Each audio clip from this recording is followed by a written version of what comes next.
Hello everyone, welcome to my channel. In this video, we are going to solve 13 divided 13 divided 13 divided 13.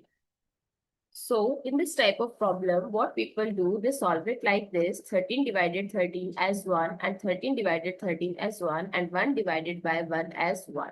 What do you think? It's correct? Incorrect? It's incorrect. Yes. When an expression like this, where same operation is repeating itself, like division, division, division, then always solve from left to right. So 13 divided by 13, then divided by 13, then divided by 13. So 13 divided by 13 as 1, divided by 13, divided by 13. So it's 1 by 13 divided by 13.